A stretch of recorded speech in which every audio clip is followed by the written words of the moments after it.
अस्सलाम वालेकुम स्कॉर्पियोज़, मैं हारिस अज़मी प्रोफेशनल एस्ट्रोलॉजर आपकी खिदमत में हाज़िर हूँ इस हफ़्ते की एस्ट्रोलॉजिकल रिसर्चेज़ लेकर। ये वीडियो ये तफ़सील जो इस वीडियो में मैं बयान करने वाला हूँ, ये 28 नवंबर से 4 दिसंबर तक चलेगी। चीज़ें बहुत अच्छी हैं स्कॉर्पियोज़ एट द मोमेंट। आपके लिए आपका जो रूलिंग प्लैनेट है मार्स, वो आपके फर्स्ट एंगल पर, दैट इज़ आइडियल सिचुएशन। पूरे 21 में सबसे अच्छी पोजीशन पर है मार्स इस वक्त, which is producing physical stamina, natural ability, polishing, high level of fuels जो आपकी स्किल्स को पॉलिश करता है। And Mars is a type of a planet जिसकी जो जब भी वो आपके फर्स्ट एंगल पर आएगा आपकी शख्सियत में निखार आएगा। जब भी वो फर्स्ट एंगल पर आएगा आपके अंदर कुछ कर गुजरने का जज्बा बढ़ जाएगा, आपका ब्रेवरी लेवल हाई होगा, आपके अंदर मेच्योरिटी इंक्रीज़ करेगी, आपकी स्पिरिचुअल टेंडेंसी इन्हेंस होगी एंड आपके कंपटीशन विन करने के चांसेस बन जाएंगे। एंड उसके अलावा प्रॉपर्टी वगैरह ये भी आपको फ़ायदा देगी, जो लैंड से रिलेटेड चीज़ें ये फ़ायदा देंगी। तो ये बहुत अच्छी फॉर्म है आपके लिए। सूरज भी बहुत अच्छी फॉर्म में था, सूरज भी बहुत अच्छी फॉर्म में है सॉरी है, आज मेरी तबीयत थोड़ी नासाज है। तो 3 दिसंबर तक तो बहुत अच्छी फॉर्म में है। सेकंड एंगल पर है the angle of material advantages, the angle of your career, the angle of your source of income, the angle of sudden gains, the angle of job switching, the angle of initiative for your business, वो बहुत अच्छी form में। Mercury भी आपके second angle पर ही है। Your wisdom, your thinking ability, your planning, your creativity, your public image, your magical vocal skills, your concentration, ये भी बहुत अच्छी फॉर्म है। बट अनफॉर्चुनेटली ऑन 4 दिसंबर सूरज को ही ग्रहण हो जाएगा पाकिस्तानी टाइम के मुताबिक सुबह 10:30 बजे और दोपहर तक चलेगा 2 बजे तक। जब इसे ग्रहण होगा तो सूरज की वजह से ही मरकरी में दमखम था, सूरज की वजह से ही मार्स में दमखम था, सूरज की वजह से ही वीनस में दमखम था। सूरज ही वो प्लैनेट है जिसे हम सोलर सिस्टम का लीडर कह सकते हैं। पूरा निज़ाम शमसी सूरज से चलता है।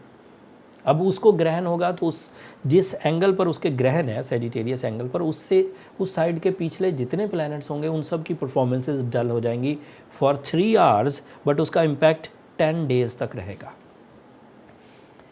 अब कौन सी चीज़ें जो कमज़ोर पड़ेंगी, उसके पीछे ही मरकरी है, उसके पीछे ही नया चांद होगा। दोनों चीज़ें, एक अक्ल जहानत के लिए था, पब्लिक इमेज के लिए, एजुकेशनल एक्टिविटीज़ के लिए, क्रिएशंस के लिए, कॉन्सेंट्रेशंस के लिए, डॉक्यूमेंटेशन के लिए, एग्जामिनेशन के लिए ये मरकरी रोल अदा कर रहा था। अब ये डल हो जाएगा फॉर 10 डेज़। तो जो लोग 4 दिसंबर से 10 दिन के लिए किसी एग्ज़ाम, किसी डॉक्यूमेंटेशन, किसी प्लानिंग, किसी कैलकुलेशन, किसी बैंकिंग से गुजरने वाले थे, उन्हें अब एहतियात बरतना होगी। एंड इन्हीं 10 दिनों में चांद की जो फैसिलिटीज़ थी, जैसे इमोशंस, जैसे फोर्स ऑफ लाइफ, जैसे ब्यूटी, वो भी कमज़ोर पड़ेगी और सूरज खुद भी कमज़ोर होगा अगले कुछ दिनों के लिए। तो होगा क्या कि आपके डिसीजंस में डिले आएगा, आपकी जो रूटीन ग्रोथ थी वो रुकेगी कुछ दिनों के लिए। अगर आप बहुत स्लो थे तो 10 दिनों के लिए रुकेगी, अगर आप कुछ शार्प हैं, कुछ रिजर्व्स आपके पास हैं, कुछ कर गुजरने का जज्बा है तो थोड़े जल्दी सेटल हो जाएगा। बट रूल्स यही कहते हैं कि 8-10 दिन तो इसका इम्पैक्ट रहता है। अगर तो आप अगले कुछ दिनों में कोई बड़ा फ़ैसला करने वाले थे ही नहीं, आपने कोई एग्ज़ाम नहीं दे रहे थे, कोई इन्वेस्टमेंट नहीं कर रहे थे, जॉब भी ठीक चल रही थी, सेहत भी ठीक थी, रिलेशनशिप्स भी ओके हैं, तो आपको कोई ज़्यादा प्रॉब्लम नहीं होगी, क्योंकि रूटीन परफॉर्मेंसेज नेचुरल एबिलिटी से ही परफॉर्म हो जाती है। लेकिन अगर आप कोई हाई रिस्क लेने लगे थे, नया काम शुरू करने लगे थे, डील बनाने लगे थे, हिजरत करने लगे थे, किसी इम्तिहान में से गुज़रने लगे थे, किसी कंपटीशन को विन करने की कोशिशें कर रहे थे, किसी कारोबार का आगाज़ करने की कोशिश कर रहे थे, तो that means this is not the right time. जब हमें नेचुरल सपोर्ट भरपूर अंदाज से मिल रही हो, ये राइट टाइम नहीं है। नेचुरल सपोर्ट स्लो डाउन है, तो आपको वो जो मुफ्त से चीज़ें कामयाबियों में बदलती हैं वो रुकेंगी। इसलिए अगर थोड़ा अरसा रुक जाया जाए तो अच्छी बात है, और अगर रुका नहीं जा सकता, मजबूरी है कि वो काम करना ही होगा, उस प्रोजेक्ट पर काम करना ही होगा, तो then you need the remedies. अगर आपने ऑलरेडी ब्लू सफ़ायर पहना हुआ है, ओपल पहना हुआ है या रूबी पहना हुआ है, ये तीनों स्टोन्स आपके लिए कारगर केमिस्ट्री प्रोड्यूस करते हैं, तो देन फाइन, फिर उसी से चीज़ें ठीक हो जाएंगी। साथ में सूरह शम्स पढ़िए 5 times in a day, and सूरह इखलास को कसरत से पढ़िए सुबह 10:30 से 2 बजे के दरमियान, तो इशू नहीं आएगा।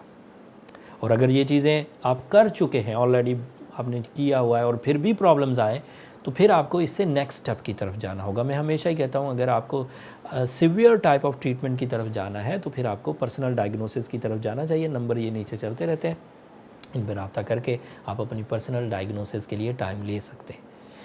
अभी जितने दिन अच्छे हैं उतने दिन में अगर आप कोई काम पूरा कर लेते हैं ग्रहण से पहले पहले, तो कोई परेशानी नहीं आएगी, ठीक चीज़ें ठीक चलेंगी। बट अगर ग्रहण का दिन आ जाता है तो और फ्यूल डाउन हो जाते हैं तो फिर आपको मोहतात रहने की ज़रूरत है। मैंने वैसे एक सेर हासिल ग्रहण पर डिस्कशन एक अलग वीडियो में कर दी है, उसका लिंक मैं नीचे डिस्क्रिप्शन में दे दूंगा, एक नज़र उसे भी देख लीजिएगा, वहाँ से भी आपको कुछ इन्फॉर्मेशन मिलेगी। अगले हफ्ते के लिए मरकरी जो इस वक्त सूरज के पीछे पीछे चल रहा है, ये स्पीडी प्लैनेट है, आगे निकल जाएगा, अगले एंगल पर चला जाएगा। उस अगले एंगल पर जाने से आपके रवैयों में, आपकी माइंड एबिलिटीज़ में, आपकी एजुकेशनल साइड में, हाउस वाइफ्स के लिए, क्रिएटिव पीपल्स के लिए, डॉक्टर्स के लिए एंड वकीलों के लिए मुख्तलिफ सिनेरियो होगा, लेकिन वो अगले हफ्ते में एग्जिस्ट करता है, इसलिए तफसील अगले हफ्ते बयान करूँगा। तब तक के लिए अब मुझे इजाज़त दीजिए। अगर मेरी ये कोशिशें बर वक्त आपको एस्ट्रोलॉजिकल अवेयरनेस पहुंचाना इस एस्ट्रोलॉजिकल फोरम पर अच्छा लगता हो तो अपनी दुआओं में हमें ज़रूर याद रखा करें स्कॉर्पियोज़। आपकी दुआएं मेरे लिए बहुत कीमती हैं, दुनिया के लिए भी, आखिरत के लिए भी। चैनल को भी ज़रूर सब्सक्राइब कर लीजिएगा, आपकी सब्सक्रिप्शन हमारी हौसला अफजाई की वजह बनती है। अगले हफ्ते तक के लिए अल्लाह ने के बाद।